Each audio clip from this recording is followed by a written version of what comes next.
लोगों ने मुझे नौकरानी समझा हुआ है क्या कि घर का हर काम मैं ही करूं? तुम्हारी माँ ना एक नंबर की कामचोर हो गई है जो ये सब काम करना ही नहीं चाहती। तुम फिक्र मत करो, मैं अभी जाकर माँ से बात करता हूँ। सुधीर अपनी माँ के कमरे में जाता है। माँ, तुम्हें सपना ने कितनी बार कहा है, जाओ जाकर बर्तन धो दो। तुम इतना से काम नहीं कर सकती क्या? बेटा, अब मेरी उम्र हो गई है और मुझसे ये अब घर के काम और नहीं होते। मेरे घुटनों और कमर में दर्द रहता है। तभी वहां सपना आ जाती है और वो उनकी सारी बातें सुन लेती है। हा, ये बहाने ना जरा कम बनाए करो। मैं अच्छी तरह जानती हूँ आपको, जब आप अपनी सहेलियों के साथ पार्क में घूमने जाते हो तब आपके घुटनों में दर्द नहीं कि कमर और घुटने दुखने लगते हैं। बहू, मैंने सारी उम्र काम ही किया है और तुम्हें इतना ही लगता है तो एक काम वाली रख लो। हाँ, हमारे पास तो जैसे पैसों का पेड़ लगा हुआ है ना, और जब मेरे पास घर में आप हो काम करवाने के लिए तो हम क्यों काम वाली लगवाएं? अब चुपचाप जाकर बर्तन धोइए। बेचारी कौशल्या अपने बेटे और बहू के आगे अकेली पड़ जाती है और न चाहते हुए भी उसे जाकर बर्तन धोने पड़ते हैं। सपना कौशल्या की इकलौती बहू थी, लेकिन फिर भी वो उसके साथ बड़ा बुरा व्यवहार करती थी। अगले दिन, बहू 10 बज गए हैं, नाश्ता बन गया है तो दे दो, मुझे दवाई भी लेनी है। सपना रसोई से चिल्लाती है। हाँ, ला रही हूँ। इस बुढ़िया से ना 2 मिनट का सब्र भी नहीं होता। ये लो नाश्ता। लेकिन बहू, ये तो सिर्फ सूखी रोटी है, सब्जी कहाँ है? इस सूखी रोटी को मैं कैसे खाऊं? आपको ये सूखी रोटी नसीब हो रही है ना, वही काफी है। मैंने सब्जी बनाई थी लेकिन वो सुधीर जी ऑफिस ले गए, और चटनी का तो अभी नाम भी मत लेना। जानती है ना टमाटर क्या भाव चल रहे हैं। बहू, थोड़ी सी चाय ही दे दे, उसी में डुबो कर खा लूंगी। उफ, इस बुढ़िया ने भी नाक में दम कर रखा है। ठीक है, लाती हूँ। 2 रोटी भी चैन से नहीं खाई जा रही इनसे। सपना गुस्से में रसोई में जाती है और चाय बनाती है, लेकिन उसमें पेट खराब होने वाली दवाई मिला देती है। बड़ा शौक है ना बुढ़िया को चाय पीने का। अब ऐसा हाल करूंगी कि दोबारा वो चाय मांगेगी नहीं। सपना अपनी सास को ले जाकर चाय दे देती है, जिसे पीते ही उसके पेट में तेज दर्द होने लगता है। अम्मा, तुम परेशान ना हो, हम तुम्हें दुख देने नहीं बल्कि तुम्हारे दुख दूर करने आए हैं। ये क्या चमत्कार है? कहीं गिरने की वजह से मेरे सिर पर चोट तो नहीं लग गई? नहीं, हम सब तो आपकी मदद करने आए हैं।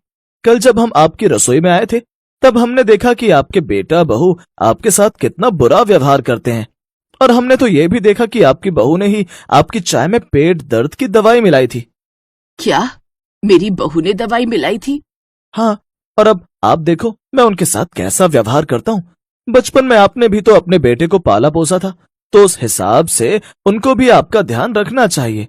अब हम आपको बताएंगे कि कैसे देखभाल की जाती है। फिर वो बैंगन उन सबको अच्छे से मजा चखाने जाते हैं। चलो भाइयों, अब तुम्हें पता है ना हमें क्या करना है? हाँ, हम सबको पता है हमें क्या करना है। अब सभी बैंगन अपने अपने हाथ में डंडा लेकर जाते हैं और इन दोनों पति पत्नी की पिटाई करने लगते हैं। अरे ये क्या, ये हमें मार क्यों रहे हैं? और इन बैंगनों के हाथ पैर कहाँ से आ गए? छोड़ो हमें, छोड़ो। नहीं, हम तुम दोनों को तब तक नहीं छोड़ेंगे जब तक तुम अपनी सास से माफी नहीं मांग लेते। सुधीर, जिस माँ ने तुम्हें बचपन में पाला पोसा, तुम्हारा इतना ध्यान रखा, और जब तुम्हारी बारी आई उनका ध्यान रखने की तो तुम उनके प्यार को इतनी जल्दी भूल गए। और सपना, अम्मा ने तो तुम्हें भी इतना प्यार दिया, फिर तुम उन्हीं के साथ ऐसा करने लगी। ठीक है, हम उनसे माफी मांगने के लिए तैयार हैं। अब हमें छोड़ दो, हमसे गलती हो गई। हाँ, हमसे गलती हो गई जो हमने माँ जी पर इतने अत्याचार किए। कौशल्या उन दोनों को माफ कर देती है, जिसके बाद उसके बेटे बहू भी उसके साथ अच्छे से रहने लगते हैं। साथ ही वो जादुई बैंगन भी उनकी मदद करते हैं। वो सब उनसे जो भी मांगते वो सब जादुई बैंगन उन्हें प्रकट करके दे देते। अब झट से जादू से सारे बर्तन भी धुल जाते और तरह तरह के पकवान भी उन सबको खाने को मिल जाते। अब वो सब खुशी खुशी रहते।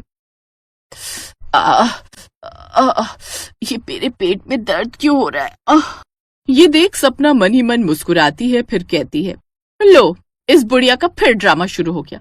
मैं अच्छे से जानती हूँ खाने के बाद बर्तन ना धोने का नाटक है ये, लेकिन आज कोई बहाना नहीं चलेगा। चलो जाओ और जाकर बर्तन धो दो। अब मैं अपने कमरे में जा रही हूँ आराम करने। कौशल्या अपनी बहू के आगे कुछ नहीं कह पाती, जिसके बाद वो बर्तन धोने लगती है। फिर कुछ देर बाद सपना उसे सामान की लिस्ट देते हुए कहती है, अच्छा चलो जाओ और जाकर मनोहर काका की दुकान से राशन ले आओ।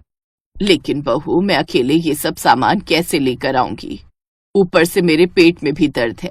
ऐसा कर, तू सुधीर को फोन कर दे, वो ऑफिस से आते वक्त ले आएगा। वाह माँ जी, वो बेचारे सारा दिन वहां पर मेहनत करते हैं और आप चाहती हो मैं उनसे बोलूं? आपको तो ना बस काम से बचने का बहाना चाहिए। अब आप जल्दी से जाइए और राशन लाइए, फिर मुझे खाना भी बनाना है।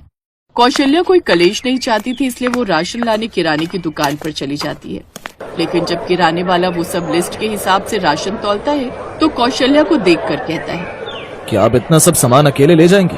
हाँ, और अगर मैं नहीं लेकर गई तो मेरी बहू मुझे खूब बातें सुनाएगी और मेरा जीना दुश्वार कर देगी। सच कहूं बहन जी, जब तक जगदीश भाई साहब जिंदा थे वो आपको घर की रानी बनाकर रखते थे, लेकिन आपके बेटे और बहू ने तो आपकी हालत ही खराब कर दी है। क्या करे भाई साहब, जो नसीब में लिखा होता है वो तो काटना ही पड़ता है। फिर कौशल्या सारा सामान लेकर घर की ओर चल पड़ती है, लेकिन कुछ दूरी पर चलते ही उसका बैलेंस बिगड़ जाता है और वो जमीन पर गिर पड़ती है और उसके घुटने पर चोट लग जाती है। फिर पड़ोस की एक औरत उसको सहारा देती है और उसे उसके घर तक पहुंचा कर आती है। उसके जाते ही सपना कौशल्या पर फिर चिल्लाने लगती है, अच्छे से जानती हूँ मैं ये सब आपके ड्रामे होते हैं, जानबूझकर गिरी होंगी लोगों की हमदर्दी पाने के लिए। अब जाइए और ये बैंगन मुझे काट कर दीजिए। कौशल्या बेचारी अपने कमरे में ले जाकर बैंगनों को काटने लगती है, लेकिन वो जिस भी बैंगन को काटने लगती वो उछलकर नीचे गिर जाता।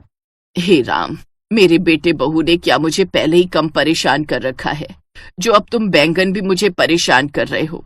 कितनी बार तुम सबको पकड़कर ऊपर रखूं,